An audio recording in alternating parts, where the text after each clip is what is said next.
Good afternoon to all of you. सभी को सुप्रभात।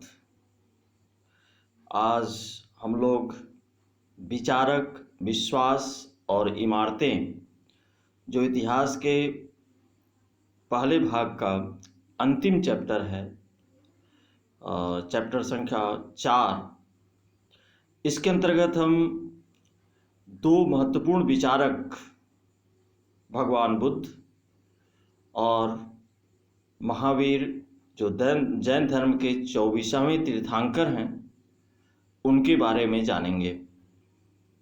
साथ ही हम सांची स्तूप,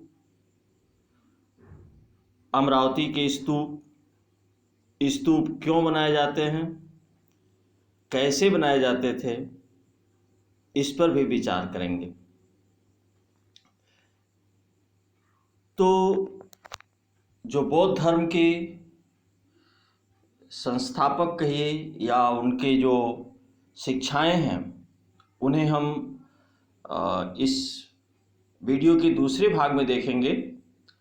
पहले हम देखेंगे कि जो सांची स्तूप है वो क्यों संरक्षित रहा जबकि अमरावती का स्तूप संरक्षित नहीं रह सका।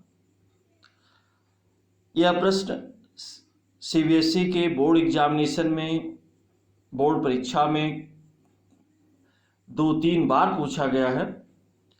तो मैं चाहूँगा वीडियो शुरू करने से पहले आपको इस बात से आश्वस्त करा दूं कि सांची का स्तूप इसलिए सुरक्षित रहा, जैसा कि आप दाहिने तरफ सांची के स्तूप का फोटोग्राफ देख रहे हैं। बहुत ही उत्कृष्ट ऐतिहासिक इमारत है। सांची का स्तूप इसलिए सुरक्षित रहा क्योंकि भोपाल की जो बेगम, शाहजहां बेगम ने बहुत योगदान दिया इसके संरक्षण में। उनके जो बाद में सुल्तान बनी, उन्होंने भी सांची के स्तूप के संरक्षण में महत्वपूर्ण योगदान दिया। जबकि अमरावती का स्तूप सांची के स्तूप से पहले खोजा जा चुका था और वह नष्ट भी हो गया। उसका एक कारण ये था कि अमरावती के स्तूप की विशेषता या उसके बारे में जानकारी ही नहीं हो पाई कि इसका महत्व क्या है। इससे पहले कि अमरावती के स्तूप की जानकारी हो पाती, फ्रांसीसी कर्मचारियों ने स्तूप के बहुत बड़े भाग को फ्रांस लेकर चले गए और उसका संरक्षण नहीं हो सका। अमरावती आंध्र प्रदेश के गुंटूर जिले में है। अभी हम भारत के नक्शे पर विचार करेंगे, इसके लोकेशन को देखेंगे। जबकि सांची जो भोपाल के पास कानखेड़ा नामक ग्राम में स्थित है, उसका संरक्षण बेगम शाहजहां के द्वारा किया गया। यह संरक्षण धन दे करके हुआ। संग्रहालय, जिसे आप इंग्लिश में म्यूजियम कहते हो, संग्रहालय बनवा कर किया गया।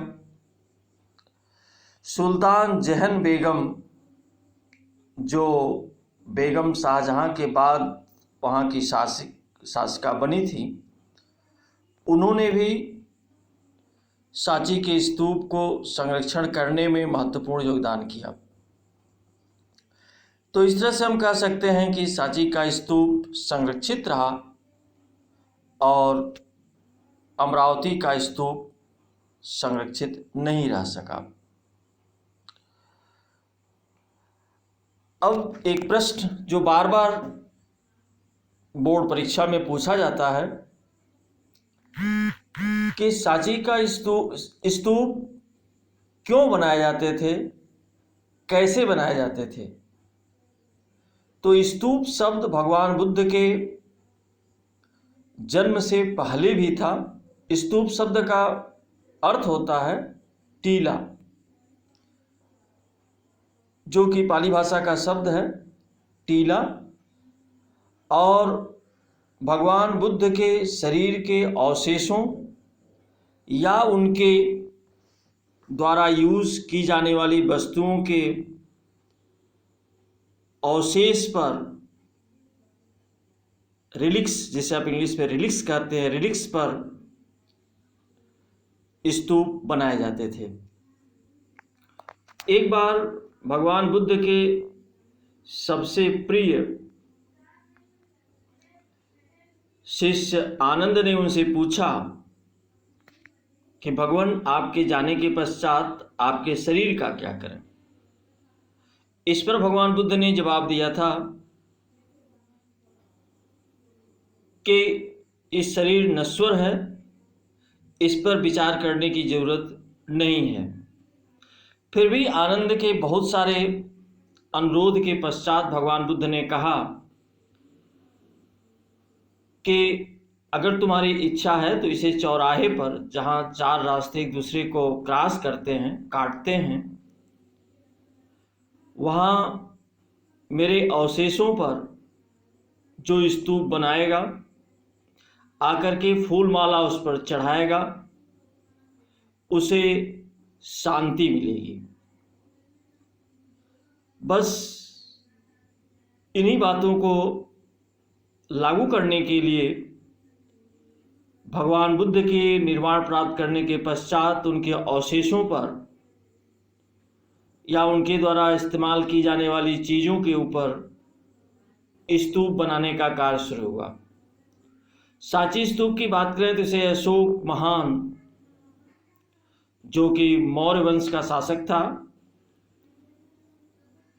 वो बाद में बौद्ध धर्म का अनुयायी हुआ और उसने बहुत सारे स्तूप बनवाए, जिसमें से सांची का स्तूप एक है। तो ये था जवाब उत्तर कि स्तूप क्यों बनाए गए। अब दूसरा प्रश्न उठता है कि स्तूप कैसे बनाए जाते थे। जैसे आजकल आप देखते हैं मंदिर बनाया जाता है, बहुत सारे लोगों का उसमें योगदान होता है आर्थिक रूप से, कोई ज़मीन देता है, कोई धन दौलत देता है। तो उसी तरह से स्तूप बनाने के लिए जो भी राजा बौद्ध धर्म के अनुयायी थे,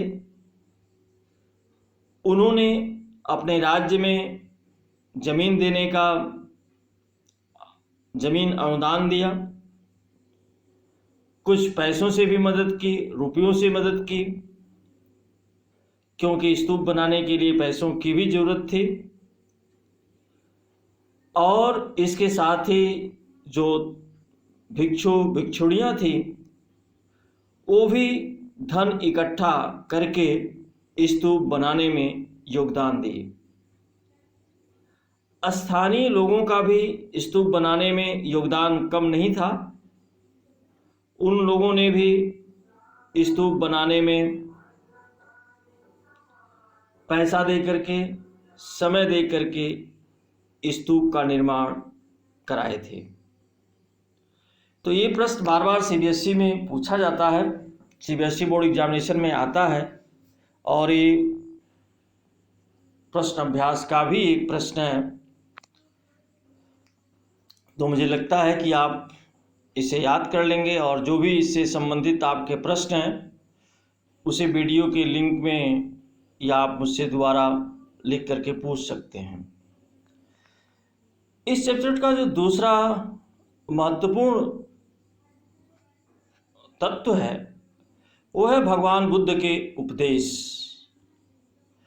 भगवान बुद्ध के उपदेश बहुत बड़ा विषय है, इस पर एक अलग से वीडियो की ज़रूरत है, लेकिन यहाँ पर मैं उन्हीं बातों को प्रकाशित करूंगा, उन्हीं बातों पर ज़्यादा जोर दूंगा जो आपके एनसीईआरटी किताब में लिखा गया है, और उन्हीं बातों पर विशेष बल दूंगा जो सीबीएसई की परीक्षा में अक्सर पूछे जाते हैं।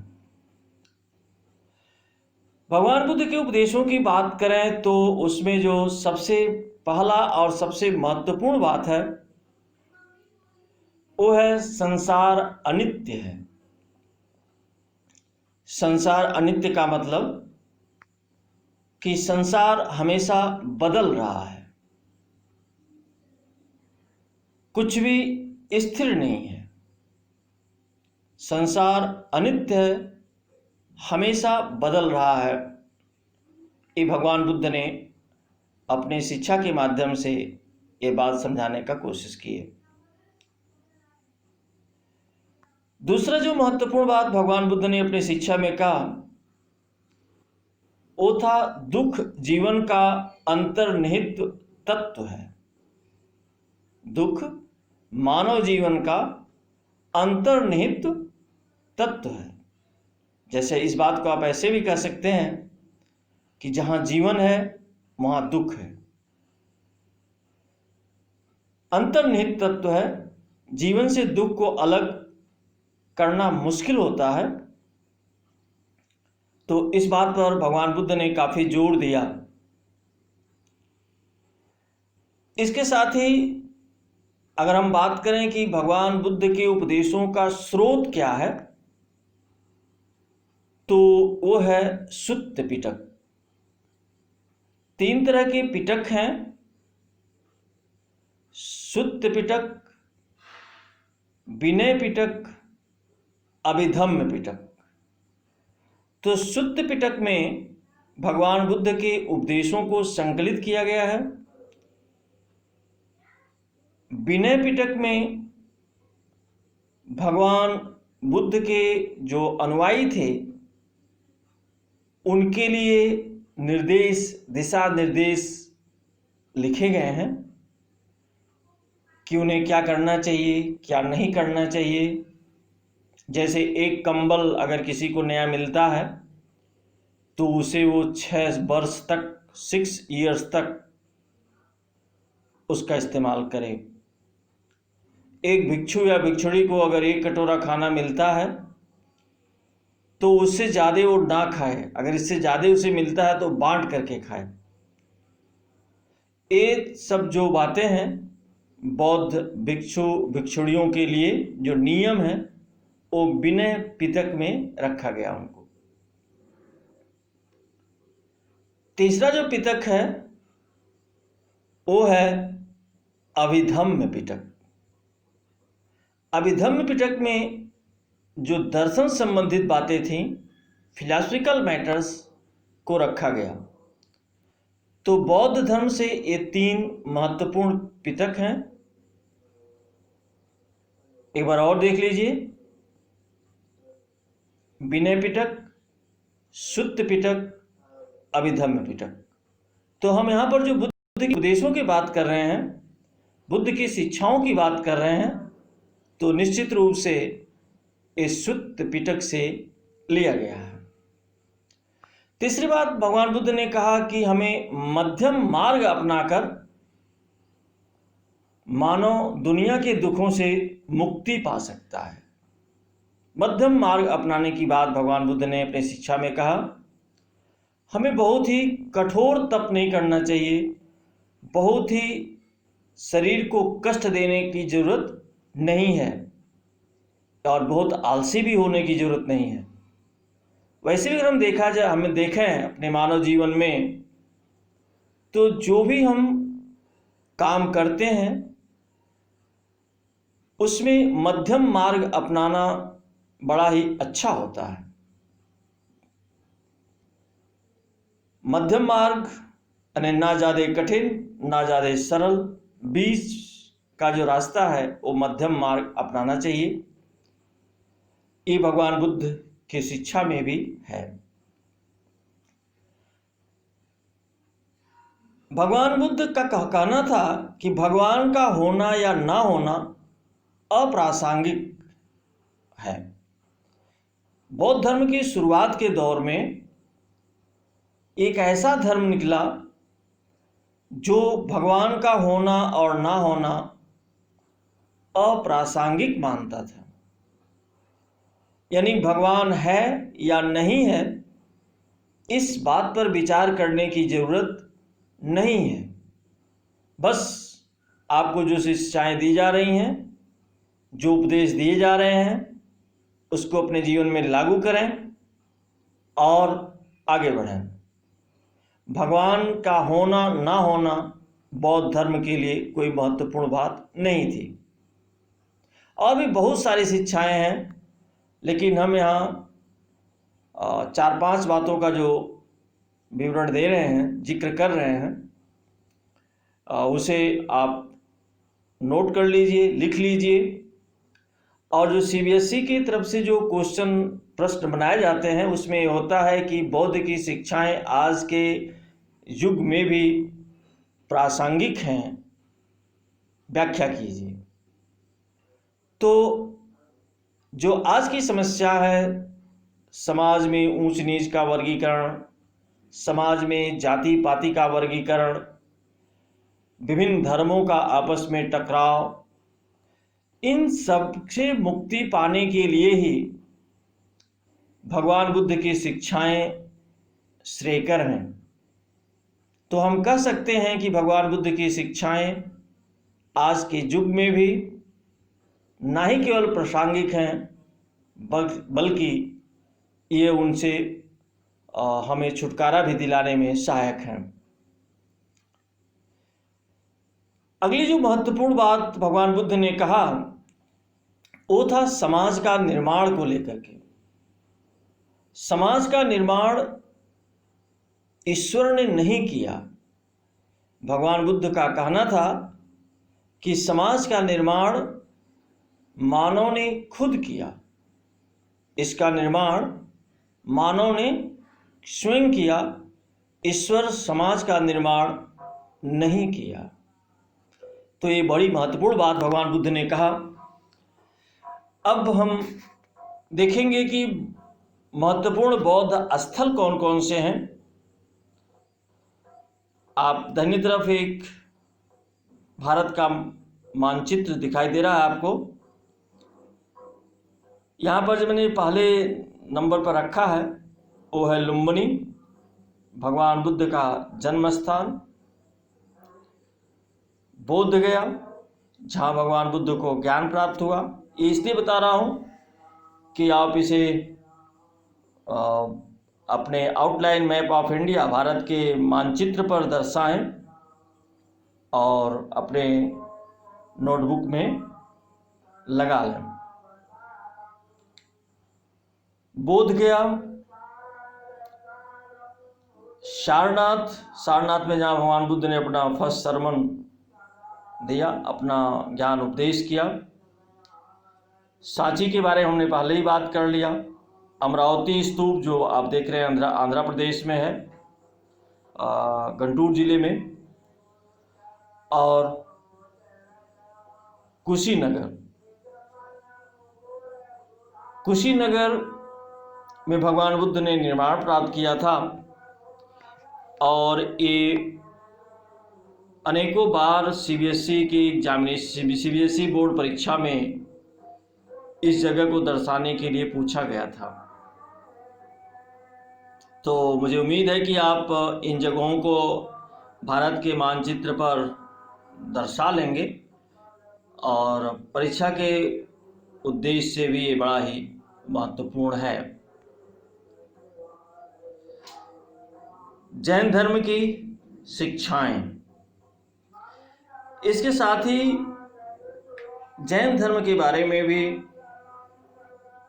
एक विस्तृत वर्णन दिया गया है,